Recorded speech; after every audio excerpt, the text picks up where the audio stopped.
Just a few months ago, most of us had probably never even heard the word coronavirus. Guess what, biz? Coronavirus!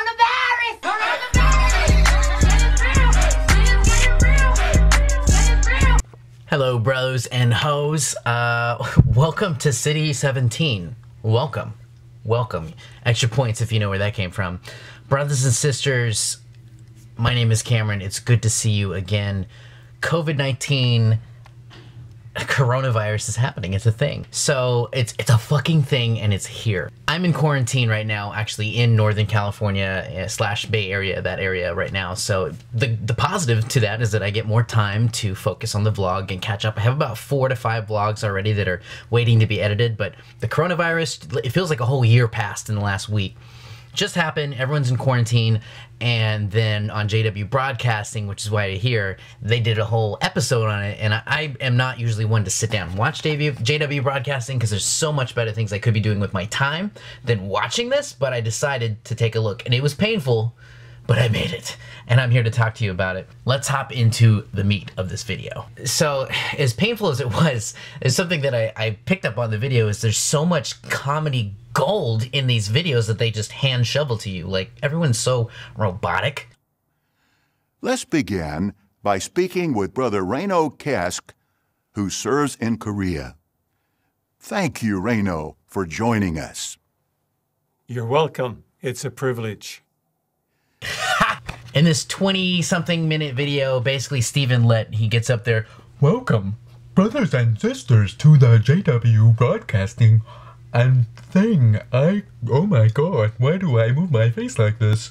What the fuck? What the fuck? What the fuck?" He talks like that. It's just really fucking weird to to take any guy seriously. Like, I mean, is this guy serious? Does anyone on the team have the guts to tell him just how ridiculous he's coming off? We're happy to report that they have responded very well to the precautions that have been provided.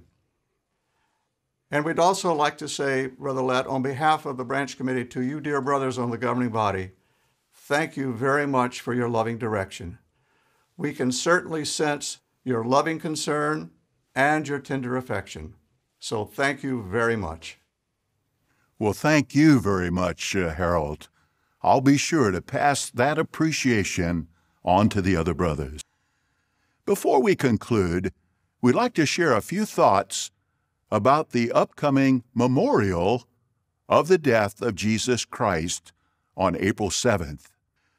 There's no virus, no pandemic in the world that can dampen our appreciation for what Jehovah and Jesus have done for us, or weaken our determination to observe the Lord's evening meal.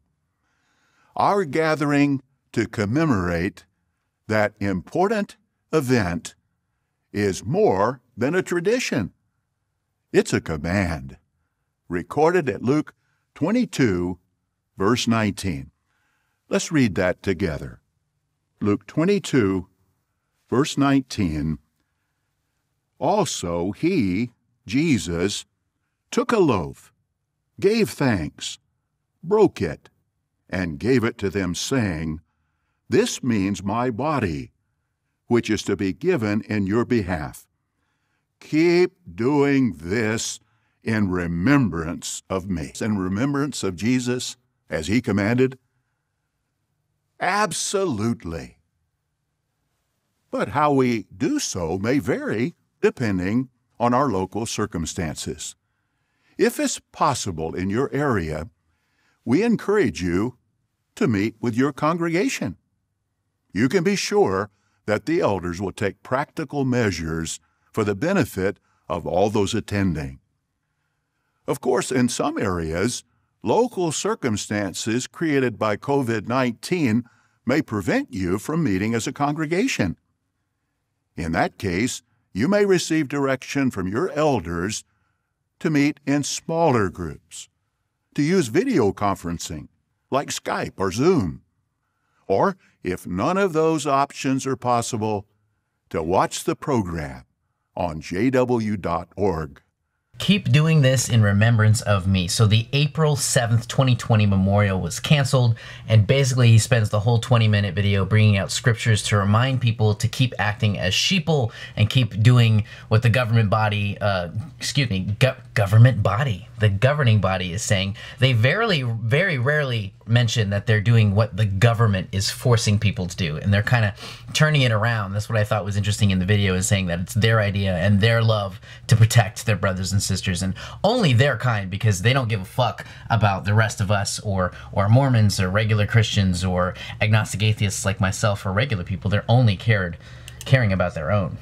Whereas Jesus was here for all people. Even though Jesus is a fictitious character in my mind, I know that he's portrayed to be as caring about all people, not just his own kind. Fuck! I was hoping that they would have a memorial service because I wanted to go there this year. It'd be my 3rd time going. And yes, the 2019 memorial service, it was a crazy experience, very emotional. I've had a hard time editing it. I will be editing it out the next week, forcing myself to get through it just like the last one was, and releasing it. A lot of crazy shit happened where I confronted some elders about my own abuse and their abuse policies for child abuse. It was very scary. And some of it I can show and some of it I can't show. Erwin Zalkin and his crew for a lawsuit against Watchtower. So fuck you, Watchtower. How thankful we are to Jehovah that he's equipped us to be able to drink the milk of nations, as mentioned in Isaiah 60, verse 16, which includes the wise use of technology. Talking about wise use of technology. Oh God, I wish my wise use of technology is completely different. I can't believe I grew up in a cult where it told you it was not okay to swang around your dang-a-lang when you hit puberty, or to play with your meat flaps. The spread of this disease is distressing, to be sure. But we're really not surprised to see the world in the grip of such pestilence, are we? Jesus made it clear at Luke 21:11 that pestilence would be part of the sign of the last days. And in Revelation chapter 6, the ride of the 4th horseman includes mention of deadly plague. So the events unfolding around us are making clearer than ever that we're living in the final part of the last days, undoubtedly the final part of the final part of the last days, shortly before the last day of the last days. So basically it was just saying that they're doing their best and taking credit for making sure everyone's okay, but also saying that, you know, this is a part of the end of the end of the end times, and it is the last bit of the last bit of the last bit of the end times. So I'm thinking about my own Jehovah's Witness family that's in right now. They're probably scared shitless about everything that's going to happen right now, like scared out of their mind. I haven't heard anything from them, and some of you may or may not be hearing or feeling pressure for them, but just know it's bullshit, and there's no scriptural backing to what they're saying. They're just manipulating the scriptures, and myself as an agnostic atheist just believe that the whole Bible is a book of fiction, so it's all bullshit to me that they're scaring people and creating these fake things to be afraid of, like masturbation, or, you know, having sex before marriage, or holidays and birthdays. They're shaming people so that way they can blackmail or extort them for money, which basically all religions boil down to, is they're extorting people for money. After watching the whole thing, I deadass feel dumber after watching the video. I want to put my face through a wall because Lett talks to you like a child. Brothers and sisters, we want to make sure that we follow the rules. It's really painful to watch someone talk to you like that, because you're like, I don't feel like I'm a child. And real talk, for those JWs that do have the courage to watch this, I hope you're not too offended by how I'm talking. I really don't give a fuck. But at the same time, if you have concerns about your faith, please know that your concerns are real and they're validated. Trust your gut. Your feelings on the inside are telling you something's wrong with the information you're getting told to think, and suppress your emotions on the inside. That's real. You should pay attention to that. Check out my YouTube channel, JW Facts, all of that stuff. But to my real brothers and sisters and fam, stay safe, limit contact. Like, seriously, it's becoming a thing. I live in Northern California, and there was a news article that was just released about a day or two as of filming this ago that like 50 to 70% of, I think it was like 56, but some different articles say different things, that of Californians alone are going to be infected. So this is a big fucking deal. And me as a millennial, and my little cousins being Gen Z and all that stuff, a lot of people are still hanging out and shit like that. And you do what you gotta do. But at the same time, we may not show signs of having the coronavirus, and we may not be affected, or we might get a mild flu-like symptoms from it, but it doesn't mean we can't pass it on to someone's child. It doesn't mean that we can't pass it on to someone who's older, or even someone our age. Like, the NBA was shut down because those idiots were touching each other's faces, and they're between 20 and 35, and they had to shut down the whole NBA because of one idiot. And if you watch that, I'm not a big sports person, but you know who I'm talking about. It's a real fucking thing. Almost forgot to say, a good friend of mine, Ryan, who was also in the Do All Atheists Think Alike video from Jubilee. That the only group of solace that you can find for deep existential or physical problems is your religious group. If they're the only people that you can turn to for help, then that's a problem, because then you feel trapped inside of them. You can't escape that kind of group. And you touched on that a lot. Absolutely. Having different groups with different opinions instead of one group that has one fundamental idea and sense of morality. Yeah. You need a group that can check that morality. Yeah. She put together a resource. It's mostly focused around California resources for COVID-19, of safety precautions, resources to go for help, where to get help, what are the latest updates. I linked that in the bio. Find it on Instagram as well, and I'll put some word out there for TikTok so people can be aware, because every little bit helps, where we all come together and actually help each other, and not just help out our own kind. We're trying to spread the word for a whole bunch of people. You know, at the same time, I've been prepared as a Jehovah's Witness, being born and raised, to pioneer, to, you know, working on like LDC and almost going to Bethel, that the end of the world shit doesn't really scare me. I feel right as home, right as rain, because it doesn't really scare me that much. But it is a big deal. It's a big concern.